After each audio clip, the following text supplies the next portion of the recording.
Hello and welcome to the SS classes, जहां आप सीखेंगे सहजता के साथ। And I am your friend Ishita. Today I choose one recent topic Y2K crisis. आज हम Y2K संकट होता क्या है, आज हम उसके बारे में पढ़ने वाले हैं। ये अभी आप कुछ दिनों में ज़्यादा सुन रहे होंगे ये शब्द। हमने सोचा चलिए आज हम आपको इसके बारे में कुछ बताते हैं। चलिए स्टार्ट करते हैं अपने वीडियो। देखिए, सबसे पहले याद रखिए ये हमने ये टॉपिक चूज़ क्यों किया है, क्योंकि अभी आप कुछ दिनों से देख रहे हैं कि अभी रिसेंट ही हमारे पीएम मोदी जी ने ये टॉपिक या ये वर्ड का जिक्र किया था अपने एक स्पीच में, Y2K संकट।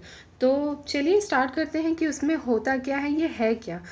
यहाँ पर हम इसकी पूरा मतलब बताते हैं Y2K मतलब क्या होता है।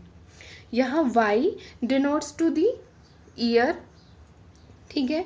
ये जो Y है आपका, यहाँ पर ये बताता है कि Y ईयर है, और 2K यहाँ पर, अच्छा आपको पता होगा K मीन्स क्या होता है, K 1000 को डिनोट करता है, और यहाँ पर 2K मीन्स 2000।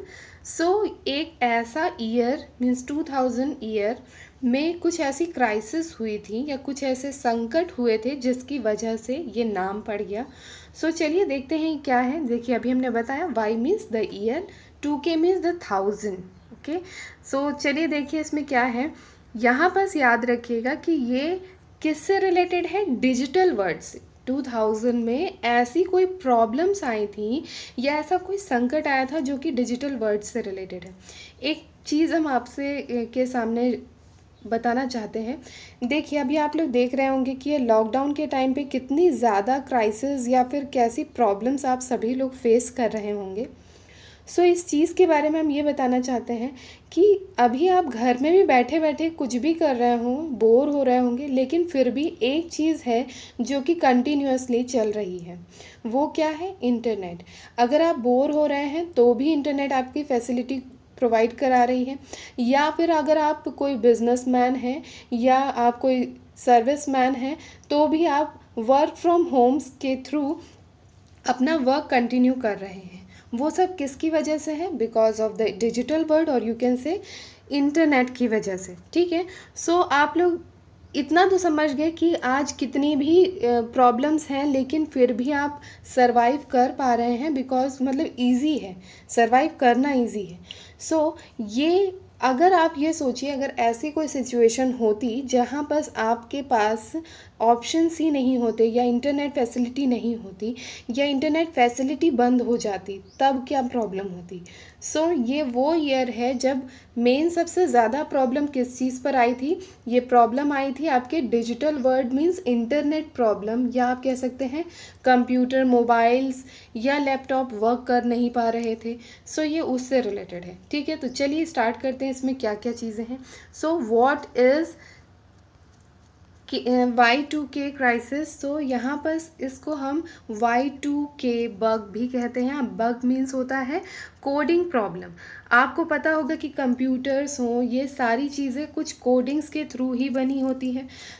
यहाँ पर हमारे जो कंप्यूटर्स ऑलरेडी बने हुए हैं उसमें ऐसी कुछ प्रॉब्लम्स आ गई थी कोडिंग्स के थ्रू ही, कि वो ऐसा सिस्टम ही नहीं था उसमें कि वो एक्सेस कर पाए।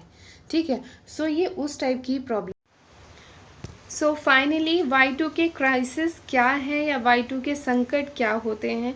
It is the problem related to the formatting and storage of calendar data.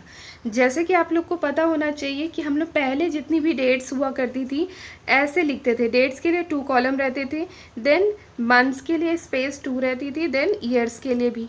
लेकिन हमारे कंप्यूटर में ऐसी प्रॉब्लम्स थी, या कंप्यूटर कोडिंग में ऐसी सिस्टम ही था कि हमारे यहाँ पर 4 डिजिट्स का ऑप्शन ही नहीं था। जब हमारा ईयर 2000 की ओर एक्सटेंड हो रहा था तो हमारा कंप्यूटर उस चीज़ को एक्सेप्ट नहीं कर पा रहा था या कर नहीं पाता। तो ये सबसे ज़्यादा प्रॉब्लम उस टाइम फेस की गई थी। ये इस वजह से भी था, और वहाँ पर स्टोरेज प्रॉब्लम की वजह से जो हमारे साइंटिस्ट हुआ करते हैं, यहाँ पर 4 डिजिट्स या 4 ईयर के ब्लॉक्स बनाने के, स्पेस बनाने की जगह उन्होंने 2 ही स्पेस बनाए। ये सबसे ज़्यादा प्रॉब्लम्स थी। तो यही आपका मेन बताता है कि Y2K क्राइसिस किस पर फोकस करता है।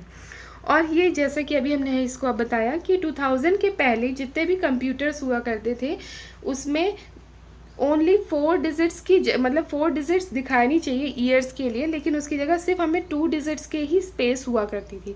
सो सबसे बड़ी ये प्रॉब्लम थी कि मतलब हम लोग तो 2000 की ओर एक्सटेंड हो रहे थे, लेकिन हमारे जो कंप्यूटर्स होते थे वो कंप्यूटर्स आगे की ओर नहीं बढ़। अब हम लोग देखते हैं कि जो हमारे Y2 के जो प्रॉब्लम थी इसका सबसे ज़्यादा इम्पैक्ट किस किस फील्ड पर हुआ। जैसे कि आप लोग देख रहे हैं बैंक रिकॉर्ड्स, मतलब कि जैसे कि आप लोग को पता होगा सारे बैंक रिकॉर्ड्स हमेशा ट्रांजैक्शन जितनी भी होती थी वो सारे डेट के बेसिस पे होती थी, बट जब डेट ही नहीं चेंज हो पाती तो सारे डेटाज लॉस हो जाते हैं। ठीक है, सैटेलाइट में भी प्रॉब्लम होने लगी। सैटेलाइट जो कि सारे में टाइमिंग सेट रहती है, सो उसकी वजह से डेट की प्रॉब्लम की वजह से उसमें भी वो भी पूरा कंप्यूटर बेस्ड रहता है, सो उसकी वजह से उसमें प्रॉब्लम होने लगी। डिफेंस सिस्टम में, हॉस्पिटल्स में जितने भी ट्रांजैक्शंस या जितनी भी रिकॉर्ड्स रहते हैं वो सब डेट के बेसिस पे रहते हैं। स्पेस सेंटर्स और जितने भी डेटाज जो कि सारे कंप्यूटर बेस्ड थे वो सारे डेटाज लॉस होने की प्रॉब्लम थी। सो ये सारे इम्पैक्ट्स थे। और अब आप ये सोच रहे हो कि इतने बड़े प्रॉब्लम से हमें किसके थ्रू हम इस प्रॉब्लम से बाहर निकल के आ पाए। तो आप लोग को यहाँ पर प्राउड होना चाहिए कि ये जो प्रॉब्लम का सॉल्यूशन थे जो हमारे इंडियन के इंजीनियर्स थे उन्होंने ही इसका सॉल्यूशन दिया है। शायद इसी की ही वजह से हमारे जो PM मोदी जी ने अपनी एक स्पीच में जो इसका ज़िक्र किया था, ये डिनोट करना चाहते थे, ये बताना चाहते थे कि जब उस वक्त के प्रॉब्लम पर इंडियन के इंजीनियर्स ने सामने यहाँ करके हमारा पूरी इंडिया मतलब पूरे वर्ल्ड को सपोर्ट किया था, वैसे ही इस सिचुएशन पर भी हमारी इंडिया ही सामने आ कर के कुछ कर सकती है। अगर आप लोग को ये वीडियो अच्छी लगी हो, इन्फॉर्मेटिव लगी होगी, प्लीज़ कमेंट कीजिएगा और लाइक कीजिएगा अच्छे से। और प्लीज़ अगर आप न्यू हैं इस चैनल में तो subscribe also. Thank you for watching.